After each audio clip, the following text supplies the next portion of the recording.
What is masculinity? The concept of masculinity has evolved over time, and the definition has shifted along with it.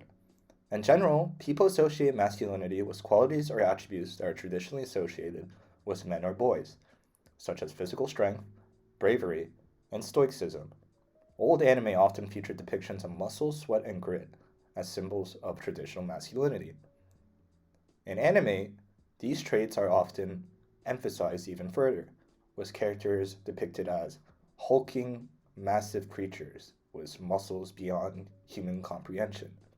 These characters are also powerful fighters who use their strengths to overcome obstacles and protect others. They also adhere to traditional gender roles, with men being portrayed as the protectors and women being the ones in need of protection.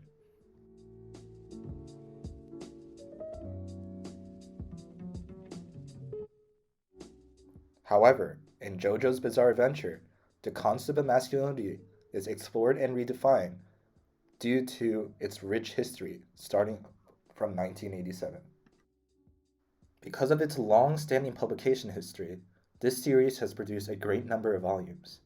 For each volume, the protagonist is usually the descendant of the Joestar family, as they go through adventures to fight evil and save the day.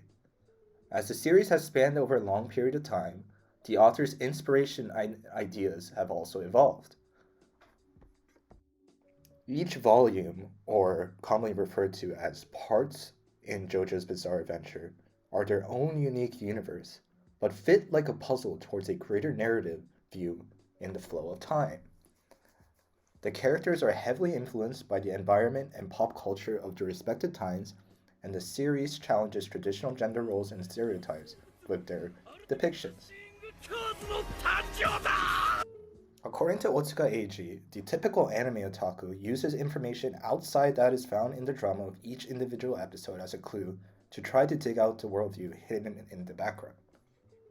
Because each part can be depicted as its own unique universe, for each episode that the anime watcher sees, they understand more about the series and its greater narrative worldview, but at the same time, they also witness the artists and mangaka's evolution throughout the series. As a result, JoJo's Bizarre Adventure offers a unique take on masculinity and its evolution over time through the author's depictions. But exactly how does masculinity change within JoJo's Bizarre Adventure? When creating his characters, Araki finds inspiration in Greek tragedies and the image of the ideal man. The ideal image of man, largely sourced from Homeric legends, forms the basis of our current ideas of masculinity, including physical traits such as strength, physical skill, and courage that are often used in advertisements for products like cars and colognes. In fact, Araki's distinctive posing of figures is something he acquired during a trip to Italy just before the serialization of his manga, JoJo's Bizarre Adventure.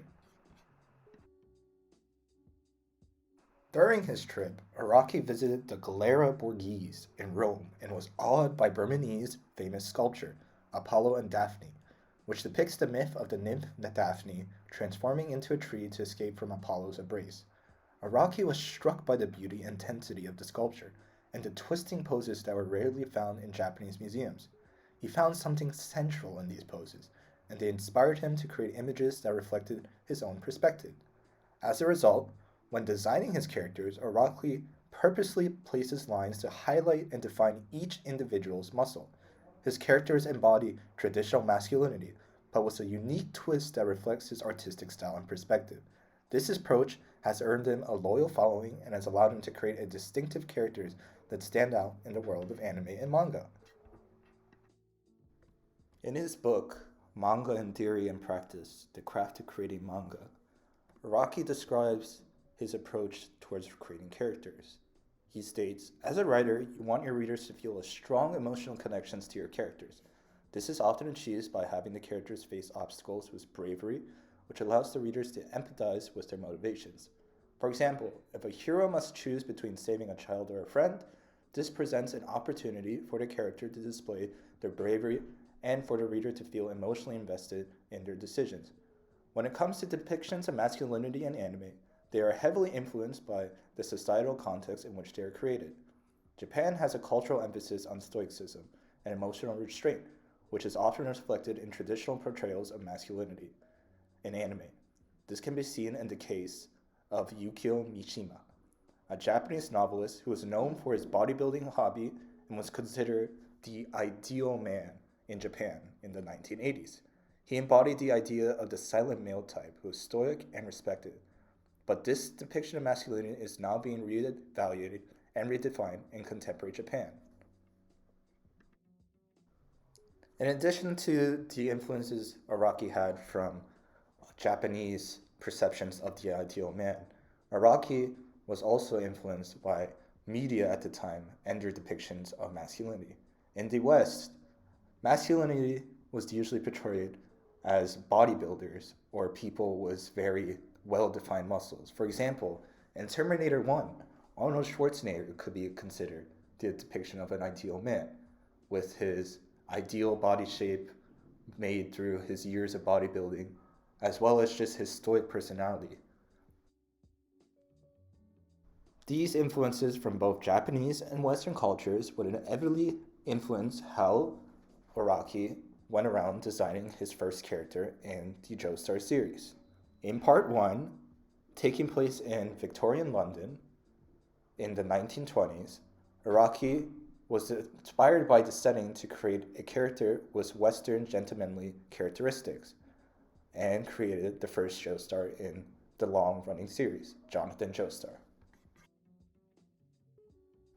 Tying back to the idea of the ideal man, for Araki, being this is his first character he has ever created for the series, his idea of the ideal man is someone who is both righteous and strong and seeks justice for the weak.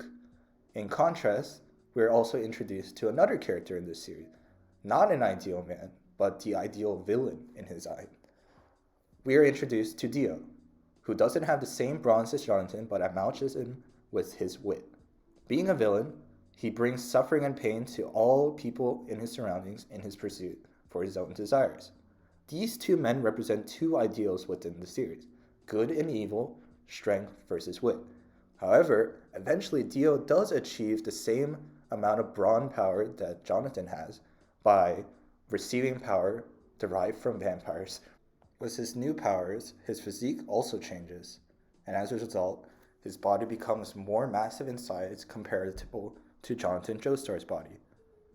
Another thing to note is that for Jonathan Joestar, to communicate with other people, such as Dio, instead of using his words, he often uses violence as a means to communicate and to achieve his goals in trying to stop Dio's plans. Araki never depicts violence and glorifies it within the series. He simply uses it as a means for people to achieve their goals, usually men within the series. In part 2, Araki begins to be a little bit more experimental with his style. While keeping with the same aesthetic as he did in the first part, having a character with the same massive size as Jonathan Joestar, in this case the main character being Joseph Joestar, the son of Jonathan Joestar. The main character is a little bit more flamboyant, free in his movements and his fighting styles. Unlike Jonathan Joestar, he isn't rigid in his approach and isn't just simply a massive muscle without any brains. He, in addition to cross-dressing, often runs away and is a little cowardly with his traits, but he still will fight and he will never give up, keeping with the Joestar grit. We begin to see that there's an eventual shift in the way Araki visions the ideal man. Within part 2, because the character isn't as righteous and as stiff as part 1, part 2's main character and depiction of masculinity begins to redefine what it means to be a man, and shows that a man doesn't necessarily have to be righteous, but can also be a little cowardly at times, but must always keep with his bravery and his convictions. Part 3 differs from the other two parts because we're introduced to a main character who isn't of Western descent, but is actually of Eastern descent. He is also depicted as someone who is abusive to women but is still yet loved by them, representing the toxic masculinity associated with men. The main character, Jotaro Kujo, is the grandson of Joseph Joestar, the main character in Part 2. He is represented as a more colder, stoic man than Joseph, and he's also depicted as a common stereotype admired in Japan in the 1980s, often associated with people such as Yukio Mishima. In addition, he still matches the same body type and physique as his previous predecessors. Within the series, we're also introduced back to Jonathan Joestar, the main character from Part 2, and he is also depicted keeping with his same physique that he had in Part 1, representing that age isn't a factor that Araki considers when depicting masculinity. Also, because Araki doesn't hide that Jotaro is a bit of a misogynist, Araki doesn't run away from depicting the toxic side of masculinity that is often associated. He still acknowledges the faults that masculinity and its definition has brought throughout its ages by depicting him as a person who doesn't respect women. Part 4 is where the author begins to shake up his art style. The main character is now depicted as more condensed and less muscular, as opposed to the previous 3 parts where the characters were depicted as just muscular, massive creatures. He brings more inspiration with his art style from Greek sculptures and is more consistent in how he portrays humans by keeping with human proportions.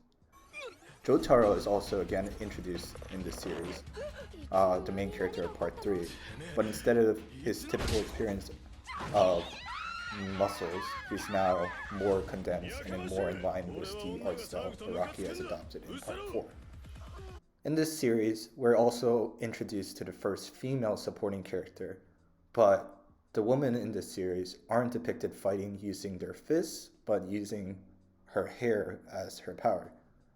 And so fights are now still associated with masculinity, but Araki has redefined how masculinity and violence is depicted by associating with the female characters.